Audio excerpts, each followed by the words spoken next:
दिल्ली के पालम गुड़गांव थाना स्थित क्षेत्र में एक घर में चोरी की घटना सामने आई है, जिसमें उस घर के मालिक मनीष द्वारा बताया जा रहा है कि वह पिछले 2 दिन के लिए कहीं बाहर गए हुए थे और उनकी गैरहाजिरी में आरोपियों ने इस चोरी की वारदात को अंजाम दिया। मैं 2 दिन की छुट्टी हुई थी मेरे बच्चे की, तो मैं अपनी बहन के घर रहने चला गया था। तो शुक्रवार शाम 8 मार्च को मैं 8 बजे अपने घर से निकला था। तब तक मैं खुद अपने घर के सारे ताले चाबी सब बंद करके गया था, लाइटें बंद थी। 10 तारीख एतवार रात को मैं तकरीबन 11 बजे अपने घर लौटा। तो मैंने जैसे ही अपनी गाड़ी लगाई बाहर, तो मेरी माताजी और मेरी बीवी अंदर एंट्री करे, तो उन्होंने देखा कि गेट की कुंडी टूटी हुई थी। तो वो एकदम से घबरा गए। तो मैं एकदम से अंदर आके मैंने देखा, तो दोनों अलमारियों से सारा सामान चोरी हो चुका था। मैंने देखा 1-2 चीज़ों के हाथ लगा के अंदर क्या है क्या नहीं है, वो सारा सामान वहाँ से गायब था। सर, मेरी 2 अलमारियाँ, एक मेरी माताजी के कमरे में और एक मेरे कमरे हैं। माताजी के कमरे में तकरीबन 40,000 रुपये कैश रखा हुआ था और मेरी अलमारी में तकरीबन 45 से 50,000 रुपये कैश था।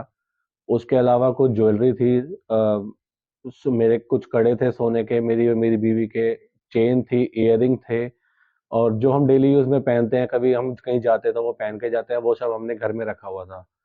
तो तकरीबन 8 से 9 लाख रुपए का मेरा नुकसान हुआ है जो मेरे घर से चोरी हुई है। आधे घंटे में मेरे पास पुलिस घर पे आ गई थी।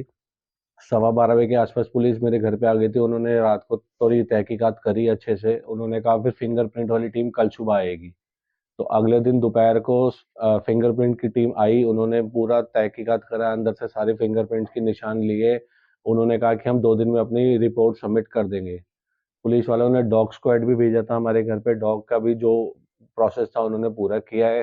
फिर क्राइम ब्रांच वाले भी हमारे घर पे आ गए, वो भी अपनी पूरी रिपोर्ट लिख के ले गए हैं। लेकिन अभी तक वहाँ पे जो फाइनल रिपोर्ट आनी है, क्राइम ब्रांच की हो या फिंगरप्रिंट फॉरेंसिक टीम की हो, वहाँ पे अभी उनकी फाइनल रिपोर्ट नहीं आई। जी सर, मैं ये एफआईआर मैंने कराई है। एफआईआर नंबर 115 है। ये मेरे को पालम विहार थाने सेक्टर 22 से मिली है। एएसआई प्रदीप कुमार जी है जिन्होंने मुझे एफआईआर की कॉपी दिलवाई है। वही हमारा केस पूरा हैंडल कर रहे हैं। दूसरी बात यह है कि जब वो अंदर आए हैं तो गार्ड ने उनसे कुछ खास पूछा नहीं, उन्होंने अपने आप ही गेट खोला और वो अंदर आ गए। एक चीज जो मैंने नोटिस करी है वो ये है कि वो पैदल आए हैं और ऐसा हुआ है कि जैसे कोई अंदर आ रहा हो, सोसाइटी गई, कोई डॉग को लेके गया हुआ है और वो वापस पैदल पैदल अंदर आ रहा है, तो वो उसके पीछे पीछे खुद भी अंदर आ गए।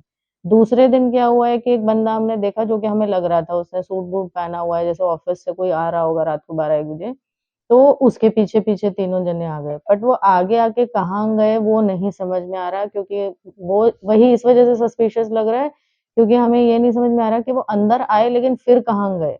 वो किसी भी और कैमरा में कैप्चर नहीं हुआ। बहुत बुरा हादसा लगा। मेरे बच्चे की सारी जिंदगी की कमाई खत्म हो गई। और इसी के साथ पीड़ित मनीष द्वारा बताया जा रहा है कि उनके घर से करीब 1 लाख कैश, गोल्ड आदि चुराया गया।